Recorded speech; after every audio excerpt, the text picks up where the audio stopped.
You walk into your local pharmacy or grocery store, and you see rows and rows of colorful bottles promising you more energy, better memory, and stronger bones. It feels like the right thing to do to grab a few off the shelf because you want to be proactive about your health, especially now that you are over 60. But there is a hidden danger sitting on those shelves that very few people talk about. Did you know that according to federal health data, roughly 23,000 people in the United States end up in the emergency room every single year because of adverse reactions to dietary supplements? That is a staggering number. Most of those visits involve heart palpitations, allergic reactions, or severe dizziness, and the risk goes up significantly as we age. Today, we are going to walk through the minefield of modern supplements. We will look at exactly why your body processes these pills differently now than it did when you were 40, and I will reveal the specific popular supplements that might be doing you more harm than good. I want you to feel safe, not scared, so stick with me until the end, where I give you a simple 3-step checklist to safe supplementation. The problem is not that you are trying to be healthy. The problem is how supplements are regulated. Unlike prescription drugs, which go through rigorous safety testing before they ever reach you, supplements are treated more like food by the FDA.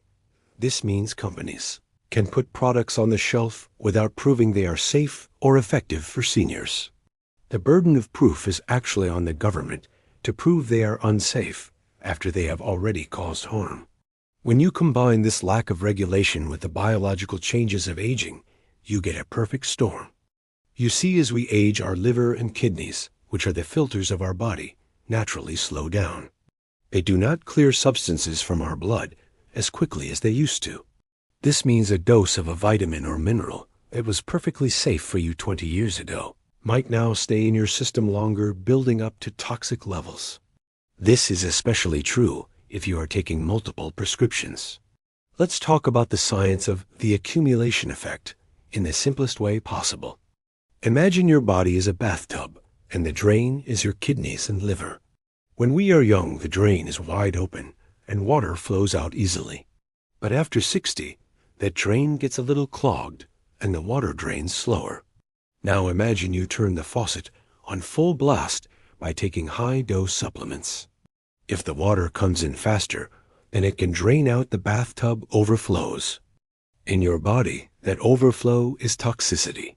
This is most dangerous with what we call fat-soluble vitamins, like vitamin A, vitamin D, vitamin E, and vitamin K. Unlike water-soluble vitamins, like vitamin C, which you just pee out if you take too much fat-soluble vitamins, it's stored in your body tissues. They sit there and wait, and if you keep adding more, they can reach dangerous levels that damage your organs. Now I want to ask you a question, and please be honest in the comments below. How many different supplement pills do you take every single morning? Is it 1? Is it 5? Is it more than 10? I read every comment, and I am genuinely curious to see what the average number is for our community, so drop a number down below. Let's get specific about the dangers, starting with a very common one, vitamin E. For years, people took vitamin E for heart health, but here is the twist. Vitamin E is a mild blood thinner. If you are one of the millions of seniors already taking a prescription blood thinner like warfarin, or even just a daily aspirin, taking high doses of vitamin E can increase your risk of internal bleeding. It creates an additive effect that your doctor might not catch if they don't know you are taking the supplement. This is a classic example of two good things making a bad thing. Here is a surprising health fact that might shock you. We have always been told that beta-carotene is great for us, right? It's the orange stuff in carrots. But studies have shown that for smokers or former smokers, taking isolated high-dose beta-carotene supplements can actually increase the risk of lung cancer. It is a complete paradox. In food, it is protective, but in a pill, isolated from its natural partners, it acts differently in the lung tissue. This is why we say food first. Another major category to watch out for is calcium. We worry about osteoporosis, so we load up on calcium supplements. But recent research suggests that if you take large doses of calcium supplements without enough vitamin D or magnesium to help direct it, that calcium might not end up in your bones.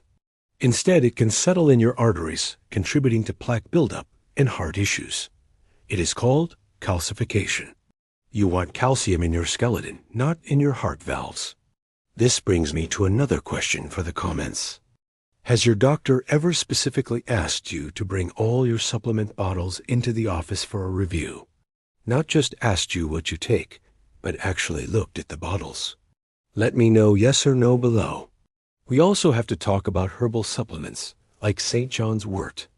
People use it for mood, and it is very effective. But it is also a nightmare for drug interactions. It speeds up the pathway in your liver that processes drugs.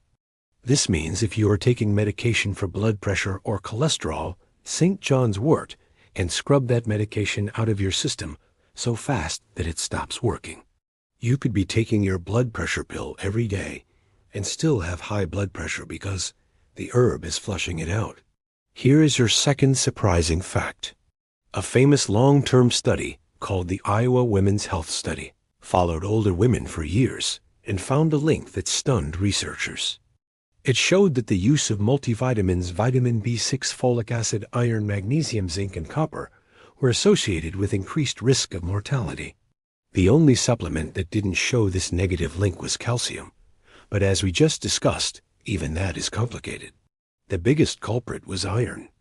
Unless you have a diagnosed deficiency confirmed by a blood test, taking extra iron after 60 is essentially rusting your organs from the inside out. So what is the practical solution? I promised you a safety checklist. First, do the brown bag test. Once a year, put every single pill and powder you take into a brown bag and take it to your pharmacist, not your doctor, but your pharmacist. Pharmacists are the true experts on chemical interactions. Ask them specifically, do any of these interact with my heart medication or my blood pressure pills? Second, stop guessing. Do not take iron or high-dose vitamin D unless a blood test says you are low. And third, focus on nutrient density in food. Your body has checks and balances for absorbing nutrients from food that it does not have for pills. The final big takeaway is this. You cannot supplement your way out of a bad diet, but you can supplement your way into a hospital visit if you are not careful.